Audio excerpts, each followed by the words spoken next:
نحمدہ ونصلی ونسلم علی رسولہ الکریم اما بعد فاعوذ باللہ من الشیطان الرجیم بسم اللہ الرحمن الرحیم۔ السلام علیکم ورحمۃ اللہ وبرکاتہ۔ اقراء الاسلام میں خوش آمدید۔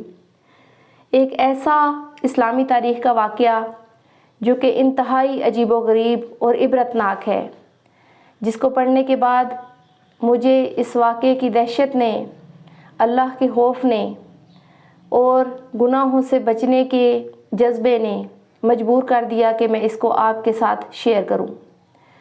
انتہائی عجیب و غریب اور عبرتناک واقعہ جس کے بارے میں بہت کم لوگ جانتے ہیں۔ وہ دونوں جس جگہ پر گناہ کرنے لگے تھے وہ روئے زمین کا سب سے زیادہ مقدس مقام تھا۔ جیسے ہی انہوں نے گناہ کیا اسی وقت ان کے جسم پتھر ہونے لگے، ان کی روحیں قبض کر لی گئیں اور گوشت پوست کے جسم پتھر کے بنتے چلے گئے۔ اس وقت ان کے قریب کوئی بھی نہیں تھا، اس لیے جو کچھ ان پر گزری اس کے بارے میں خود انہی کے سوا کسی کو پتہ نہیں چلا تھا۔ یہ تاریخ کا انتہائی عجیب و غریب اور خوفناک ترین واقعہ تھا۔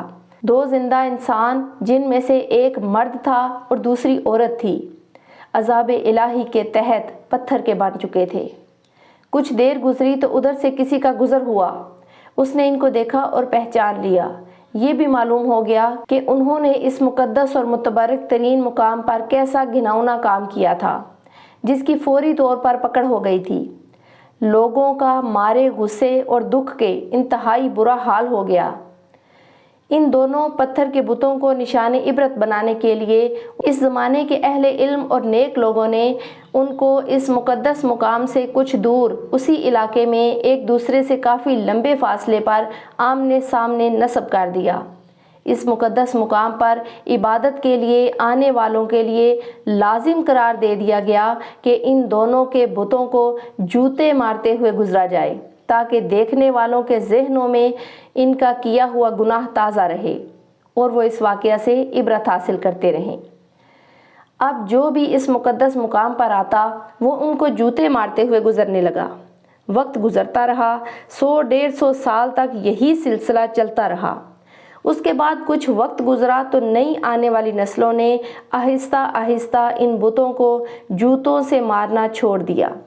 شیطان نے ان کے ذہن میں یہ بات ڈالی کہ کیونکہ یہ عبادت کا حصہ نہیں لہٰذا ان بتوں کو جوتوں سے مارنا ضروری نہیں، بلکہ اس کی بجائے ان کو علامتی طور پر تھپڑ مار کر گزرا جائے، جس سے ان سے نفرت کا اظہار بھی ہوتا رہے گا اور ان کے کیے ہوئے گناہ کا خیال بھی لوگوں کے ذہنوں میں موجود رہے گا۔ گزرتے وقت کے ساتھ ساتھ یہ تھپڑ بھی ہلکی سی چپت میں تبدیل ہو گیا اور پھر بالکل علامتی طور پر آہستہ سے ان بتوں کو چھو کر گزرنے کا سلسلہ شروع ہوا، اور پھر بالکل علامتی طور پر آہستہ سے ان بتوں کو چھو کر گزرنے کا سلسلہ شروع ہوا۔ شیطان نے ایک بار پھر ورغلایا۔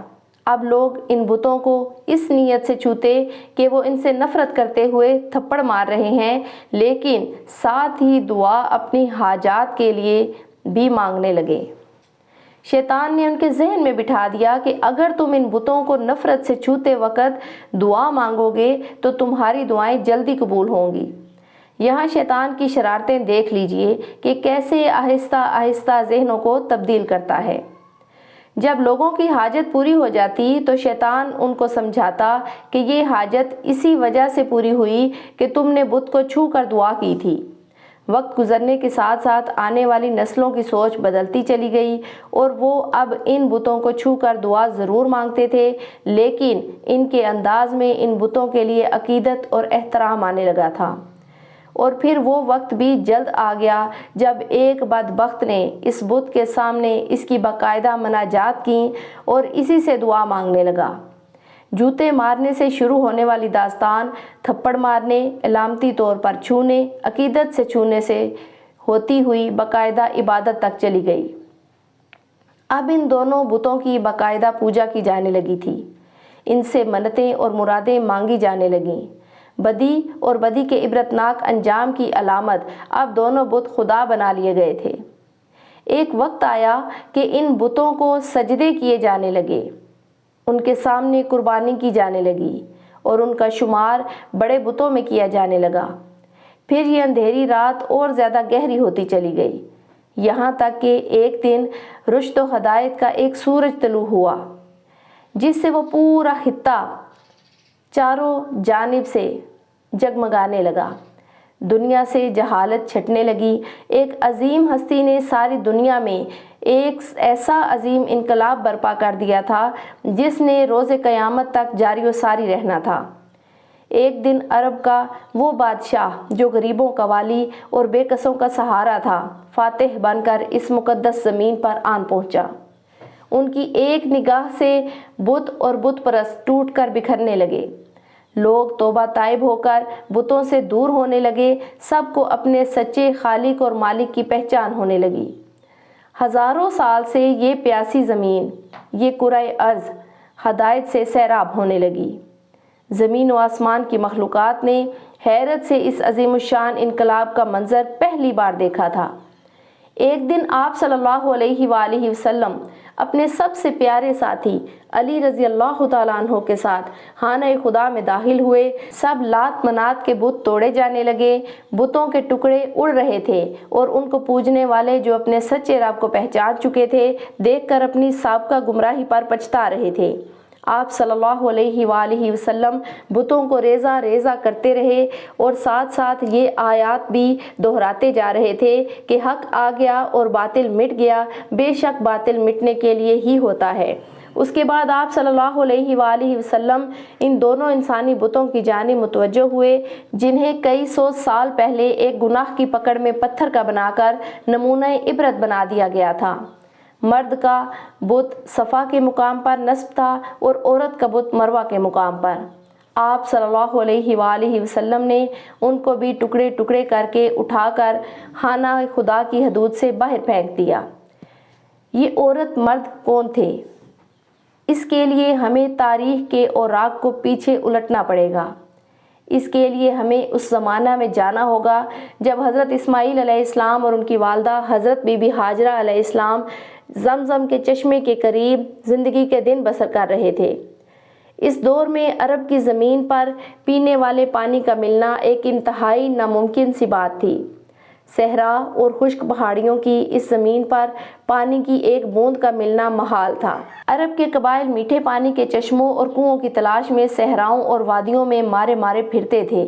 یہ معجزانہ چشمہ جو ننھے اسماعیل علیہ السلام کی ایڑیاں رگڑنے سے معجزاتی طور پر اللہ کی طرف سے پیدا کیا گیا تھا، اس بے آب و گیا علاقے میں دنیا کی سب سے بڑی نعمت سے کم نہیں تھا، اور ایک قبیلہ جو بنی جرہم کے نام سے مشہور تاریخ میں ہے، وہ بھی میٹھے پانی کی تلاش میں صحراؤں کی ہاک چھان رہا تھا۔ انہوں نے جب دور سے پرندوں کو اڑتے دیکھا تو ان کو حیرانگی ہوئی، کیونکہ صحرا میں پرندوں کا پایا جانا پانی کی علامت تھا۔ چنانچہ وہ سارا قبیلہ اسی جانب چل پڑا۔ انہوں نے جب ایک خاتون اور چھوٹے سے بچے کو اس ٹھنڈے میٹھے پانی کے چشمے کے قریب دیکھا تو وہ بہت حیران بھی ہوئے، اور اس علاقے میں جہاں پانی کا نام و نشان تک نہیں تھا، اللہ کی قدرت سے ایک چشمے کو رواں دیکھ کر بے حد حیران ہوئے۔ انہوں نے حضرت بی بی ہاجرہ علیہ السلام سے اس چشمے کے قریب رہائش اختیار کرنے کی اجازت مانگی۔ حضرت ہاجرہ علیہ السلام نے ان کو اجازت دے دی اور ساتھ میں یہ بھی کہا کہ اس چشمے کا پانی ضرور استعمال کرو، لیکن یہ اللہ کی امانت ہے، اس پر کسی کا بھی کوئی مالکانہ حق نہیں ہوگا۔ قبیلے والوں نے اس شرط کو قبول کر لیا اور یہاں پر ہی آباد ہو گئے۔ جب وقت گزرنے لگا، حضرت اسماعیل علیہ السلام نوجوان تھے تو بی بی ہاجرہ علیہ السلام نے حضرت اسماعیل علیہ السلام کی شادی اسی قبیلہ جرہم کی ایک لڑکی سے کر دی، اور یوں رفتہ رفتہ حضرت اسماعیل علیہ السلام کی اولاد خوب پھلی پھولی، اور یوں مکہ جس کا اصل نام بکا تھا ایک آبادی کی شکل اختیار کر گیا۔ قبیلہ جرہم والے کافی عرصہ تک تو سیدھے راستے پر رہے، لیکن پھر آہستہ آہستہ ان میں خرابی پیدا ہونا شروع ہو گئی۔ اب انہوں نے کعبہ شریف کا انتظام سنبھال لیا اور حج کے لیے آنے والے لوگوں سے ملنے والا ہدیہ خود سمیٹنے لگ گئے، اور یوں رفتہ رفتہ ان کے اندر جرائم پیدا ہونا شروع ہو گئے۔ تب اللہ تعالیٰ نے ان کو سزا دینے کے لیے ان سے زمزم چھین لیا اور زمزم کا پانی خشک ہو گیا۔ وقت گزرنے کے ساتھ ساتھ زمزم کے نشان تک مٹ گئے۔ اب کسی کو معلوم بھی نہیں تھا کہ یہاں زمزم نام کا کوئی چشمہ ہوا کرتا تھا۔ اسی قبیلے کا ایک شخص جس کا نام مزاز بن عمرو تھا، بہت ہی نیک اور پارسا شخص تھا۔ اس نے قوم کو بہت سمجھایا، ان کو بہت سے خطبے دیے، اللہ کے عذاب سے ڈرایا، لیکن ان پر کوئی اثر نہ ہوا۔ جب یہ قبیلہ اپنے برے کاموں سے باز نہ آیا تو ایک رات مزاز نے سوچا کہ یہ لوگ جس طرح کعبہ شریف کی ہدیوں کی صورت میں آمدن کھانے لگ گئے ہیں، کسی دن یہ حج کرنے کے لیے آنے والوں کی طرف سے چڑھائے گئے قیمتی ہدیے، جن میں سونے چاندی کی کچھ اشیاء بھی شامل تھیں، وہ بھی چرا لیں گے۔ انہوں نے رات کو اپنے بیٹے کو ساتھ لیا اور کعبہ کے اندر موجود سونے کے قیمتی ہدیے اٹھائے اور جس جگہ زمزم کا چشمہ ہوا کرتا تھا، اسی جگہ کھدائی کر کے یہ سب قیمتی ہدیے وہاں چھپا دیے۔ اب جیسا کہ اللہ تعالیٰ کسی قوم کے بگڑنے پر اس قوم کو کسی دوسری قوم کے ہاتھوں عذاب دیتا ہے، اس قوم کو بھی عذاب دینے کا فیصلہ کر لیا گیا اور ایک اور قبیلے بنی خزاعہ کو اس پر مسلط کر دیا۔ بنی خزاعہ والوں نے بنی جرہم کو مار مار کر مکہ سے نکال دیا اور ان کے قبیلے کے کثیر تعداد میں افراد کو قتل بھی کر ڈالا، اور یوں لٹے پھٹے بنی جرہم یمن میں جا کر آباد ہو گئے۔ اسی زمانہ میں ایک قبیلے کے ہاں ایک لڑکے اور لڑکی نے جنم لیا۔ لڑکے کا نام عیسیٰ بن جلا تھا اور لڑکی کا نام نائلہ بنت زید تھا۔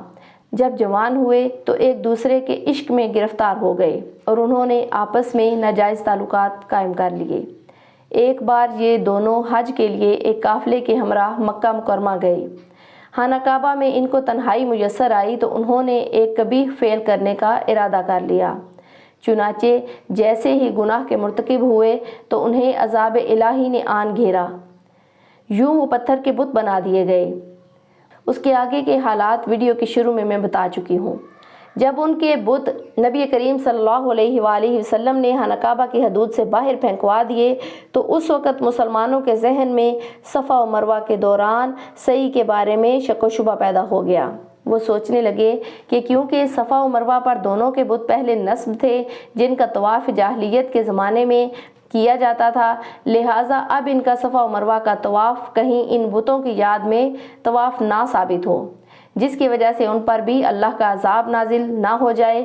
اس پر سورۃ البقرہ کی آیت نمبر 158 نازل ہوئی، جس میں اللہ تعالیٰ نے ارشاد فرمایا کہ بے شک صفا اور مروہ اللہ کی نشانیوں میں سے ہے، سو جو شخص حج کرے بیت اللہ کا یا عمرہ کرے تو نہیں ہے کچھ گناہ اس پر جو سعی کرے ان دونوں کے درمیان، اور جو شخص خوش دلی سے کرتا ہے کوئی نیک کام تو بے شک اللہ ہے قدردان، سب کچھ جاننے والا ہے۔